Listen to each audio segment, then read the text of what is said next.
గ్రామాలలో సచివాలయాల పరిధిలో సిబ్బంది నిత్యం అందుబాటులో ఉంటూ ఎవరికి ఏ అవసరం ఉన్నా హాజరవుతూ ప్రజల సేవలకు అంకితమవుతున్నారని రాష్ట్ర విద్యాశాఖ మంత్రి బొత్స సత్యనారాయణ అన్నారు.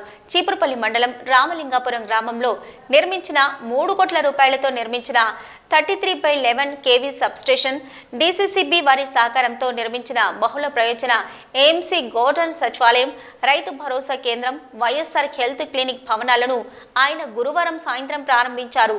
ఈ సందర్భంగా మంత్రి మాట్లాడుతూ జనవరి 1 నుంచి పింఛన్ మొత్తాన్ని 3,000కు పెంచి అందజేస్తామన్నారు.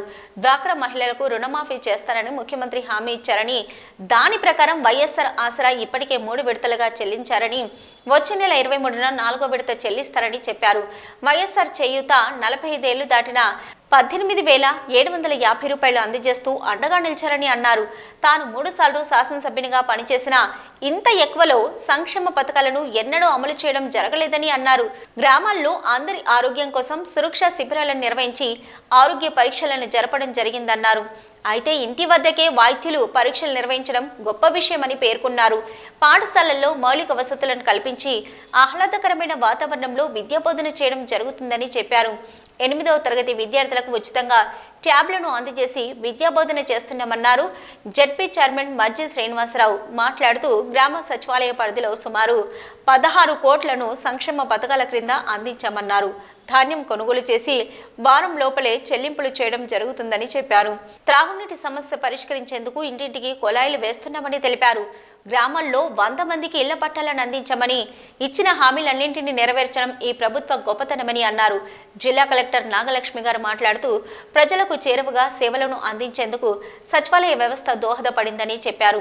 ఆరోగ్యశ్రీ పరిధిని 25 లక్షలకు పెంచడం జరిగిందని, ఫ్యామిలీ ఫిజిషియన్ కార్యక్రమం ద్వారా గ్రామంలోని వైద్య సేవలను పొందే అవకాశాన్ని కల్పించడం జరిగిందని చెప్పారు. ఎంపీ బెల్లాన చంద్రశేఖర్ గారు మాట్లాడుతూ పార్టీలకు అతీతంగా పారదర్శకంగా అర్హులందరికీ పథకాలను అందిస్తున్నామని చెప్పారు. ఇచ్చిన హామీల్లో దాదాపు 99% అమలు చేశామని చెప్పారు. ఈ కార్యక్రమంలో DCCB chairman Vechalapu Chinaramanaidu, assistant collector Venkata Trivinagu, RDO B Shanthakumari, ZP CEO K Raj Kumar, జిల్లా వ్యవసాయ అధికారి Taraka Ramarao, DSP Kalyan Chakravarthi, MPP Ippali Venkata Narasamma, ZPTC Valreddy Sirisha, మండల నాయకులు ఇప్పిలి అనంత్, వల్రెడ్డి శ్రీనివాసనాయుడు, స్థానిక sarpanch Ippili Narayanamma, MPTO Giribala, tahsildar M Suresh, vice ఎంపీపీలు, మండలంలో గల సర్పంచులు, ఎంపీటీసీలు, ఇతర ప్రజా ప్రతినిధులు, వైఎస్ఆర్ కాంగ్రెస్ పార్టీ ముఖ్య నాయకులు, మండల అధికారులు, సచివాలయ సిబ్బంది, వాలంటీర్లు తదితరులు పాల్గొన్నారు. మీ అక్కలు లేదా మీ తమ్ముళ్ళు, మీ మేనలు, మీ మామూలు మీరందరూ కూడా మీకోసం ఉన్నారు. ఈ 14 మంది, 10 మంది, 24 మంది మీరు కాక ఏం లేదు. మీరిద్దరు ఏం మీరిద్దరు వీళ్ళందరూ మీకోసమే, మీ సేవ చేయడానికి. ఎప్పుడు ఏ ప్రభుత్వాలు కూడా ఇలాంటి కార్యక్రమం చేయలేదు. అంతకుముందు ఇది కూడా 2 సార్లు మంత్రిని చేశాం. మీ దయ వల్ల మీరు ఆదరించి అభిమానిస్తే అప్పుడు రాజశేఖర గవర్నమెంట్లో నేను మంత్రి, అప్పుడు కూడా ఇలాంటి పని చేయలే. ఇప్పుడు జగన్మోహన్ రెడ్డి గారు మరి తాలూకా ఇవాళ పరిపాలనలో ఇవాళ ఈ కార్యక్రమం చేస్తున్నాం. ఎందుకు చెప్తారండి మీకు ఇంతమంది దేశంలో ఏ రాష్ట్రంలో కూడా లేదు. ఒక్క మన ఆంధ్రప్రదేశ్లోనే ఇంతమందితో ఈ జనాభాకి ఈ కార్యక్రమం చేస్తారు. అంతేకాదు 1వ తారీఖు ఈ ఊళ్ళో ఉన్న ఎవరైతే వృద్ధులు ఉన్నారో, వికలాంగులు ఉన్నారో, వితంతువులు ఉన్నారో, లేదు డబ్బు కలిగిన వాళ్ళు ఉన్నారో, వాళ్ళందరికీ కూడా మీరందరూ ఈ పిల్లలందరూ ఆ సెక్రటరీని తీసుకొని వచ్చి పిండి తొలపెట్టి వాళ్ళు మీకు వచ్చి పెన్షన్ ఇస్తున్నారు. ఎప్పుడైనా చూసామని అడుగుతున్నాను.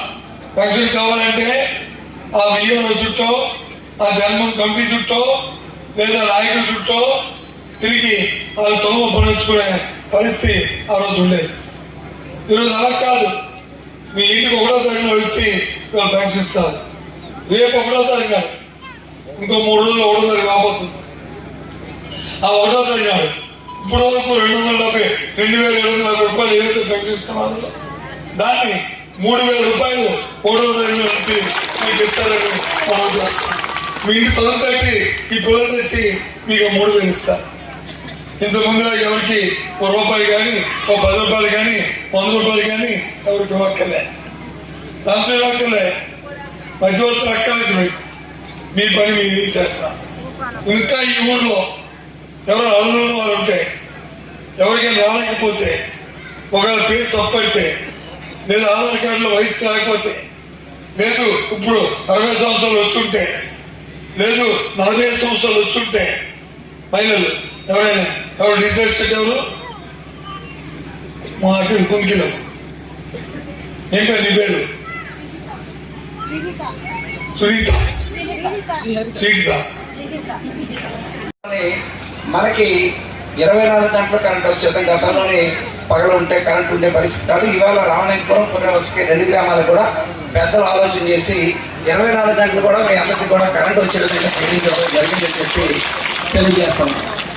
గతంలో అలాగే పెద్దలు జగన్మోహన్ రెడ్డి గారు ఎన్నిక సమయంలో మీకు ఏదైతే మాట ఇచ్చారో మాట ఇచ్చిన ప్రకారం కూడా ప్రతి సంక్షేమ కార్యక్రమం ఇవాళ మీ రామలింగపురంలో సుమారు 17 కోట్ల రూపాయలు నేరుగా మీ అందరికీ కూడా చేయూత ద్వారా కానీ, అమ్మఒడి కానీ, ఆసరా ద్వారా కానీ, లేదు మీ అందరికీ రైతు భరోసా ద్వారా కానివ్వండి, సుమారు మీకు 17 కోట్ల రూపాయలు నేరుగా మధ్యవర్తి లేకుండా, దళాలు లేకుండా, నువ్వు ఏ పార్టీకి సంబంధించావా, నువ్వు ఏ కులం సంబంధించావని చూడకుండా నేరుగానే మీ అందరికీ కూడా మరి 17 కోట్ల రూపాయలు ఇచ్చే కార్యక్రమం కానివ్వండి, లేదు మీకు ఏదైతే వ్యవసాయానికి సంబంధించి మీ అందరికీ తెలుసు. గతంలో 2004లో పెద్దలు శాసనసభ్యులుగా ఉండేటప్పుడు కానీ 2009లోనే మళ్ళీ శాసనసభ్యులుగా మంత్రిగా ఉండేటప్పుడు పెద్దలు బొత్స సత్యనారాయణ గారు ఆలోచన విధానం, పెద్దలు ఆ రోజు పీత్ చేసిన రాజశేఖర రెడ్డి గారు ఉండేటప్పుడు మనకి చొక్కవలస మీదుగాను మనందరికీ తెలుసు తోటపల్లి కాలువ.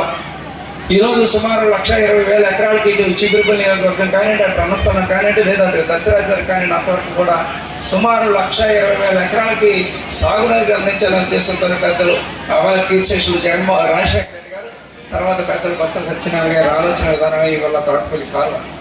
అంతేకాకుండా ఈ గ్రామానికి సంబంధించి కానివ్వండి, లేదా ఈ మండలానికి సంబంధించి కానివ్వండి, ఈ నియోజకవర్గానికి సంబంధించి కానివ్వండి, ప్రతి ఒక్కరికి కూడా తాగునీరు ఉండాలని చెప్పి ఆనాడు 2009లోనే రాజశేఖర రెడ్డి గారు ఉండేటప్పుడే మనందరికీ కూడా ప్రతి గ్రామంలో కూడా నీట్ ఇది మంచి ముఖ్య కార్యక్రమాలు చేసినప్పుడు ప్రతి ఒక్కరికి, ముఖ్యంగా మహిళలకి, పెద్దలకి, ప్రతి ఒక్కరికి పేరు పేరున ధన్యవాదాలు తెలియజేసుకుంటూ ఈరోజు మరి రామలింగాపురం గ్రామంలో ఇన్ని అభివృద్ధి కార్యక్రమాలు ఇక్కడికి వచ్చాం. అభివృద్ధి కార్యక్రమాల గురించి మరి మీ గ్రామంలో అనంత్ గారు చెప్పారు, ఎంపీపీ గారు. ఈ గ్రామానికి ఈనాడు ఆనాడు 2004 నుంచి గౌరవ శాసనసభ్యులుగా ఆనాడు మంత్రిగా ఉన్న పెద్ద సత్యబాబు గారి దగ్గర నుంచి నేటి వరకు 3 పర్యాయాలు మీ అందరూ ఆదరాభిమానాలతో, మీ తాలూకా దీవెనలతో వారు శాసనసభ్యులుగా మంత్రిగా ఉన్నారు. మరి 3 పర్యాయాలలో ఎన్ని అభివృద్ధి కార్యక్రమాలు చేశారనేది ఇవాళ కార్యక్రమాలు చెప్పారు. అదే కాకుండా ఇవాళ సంక్షేమ కార్యక్రమాలు, ముఖ్యంగా సంక్షేమ కార్యక్రమాలు చూసుకుంటే గౌరవనీయులు ఈ రాష్ట్ర మంత్రివర్యులు వైఎస్ జగన్మోహన్ రెడ్డి గారి నాయకత్వంలో ఈ రోజు సుమారుగా 20 కోట్ల రూపాయల నిధుల్ని ఇవాళ నేరుగా రామలింగాపురం పుర్రే వలస సుమారుగా 750 గడప ఉంది. 750 గడపకి ప్రతి ఒక్కరికి ఇవాళ సంక్షేమ కార్యక్రమాలు ఇచ్చారు. మీ అందరికీ తెలుసు, ఈ సంక్షేమ కార్యక్రమాలు కేవలం మా వాలంటీర్లు, సచివాలయ సిబ్బంది ద్వారా ఏదో నేను లేదా అనంత్ గారు లేదా మీ గ్రామ సర్పంచ్ గారు లేదా ఇంకెవరో మధ్యవర్తుల ద్వారా ఈరోజు కార్యక్రమాలు జరగలే. మీ అందరికీ తెలుసు, ఆనాడు గౌరవ ముఖ్యమంత్రి గారు మాట చెప్పారు, ఏ అభివృద్ధి కార్యక్రమాలు, సంక్షేమ కార్యక్రమాలు ఆ రోజున ప్రతి ఒక్కరికి నేరుగా ఇస్తామని చెప్పి ఆ కార్యక్రమాలు చేశారు. ఇవాళ అనేక కార్యక్రమాల గురించి గౌరవ మంత్రి గారి పీడి మీతో అందరితో ఈ గ్రామానికి సంబంధించిన అభివృద్ధి గురించి కానీ, ఈ ప్రభుత్వం తీసుకున్న సంక్షేమ కార్యక్రమాలు కానీ, ఈ ప్రభుత్వం తీసుకుంటున్న ఈ 4.5 సంవత్సరాల కాలంగా మీ తాలూకు ఆశించిన దీవులతో ఈ ప్రభుత్వంలో జరిగిన ప్రతి సంక్షేమ కార్యక్రమాన్ని మీ అందరితో చర్చిస్తారని చెప్పి తెలియజేసుకుంటూ ఈరోజు ముఖ్యంగా రామలింగాపురం, పుర్రే వలస 2 గ్రామాలు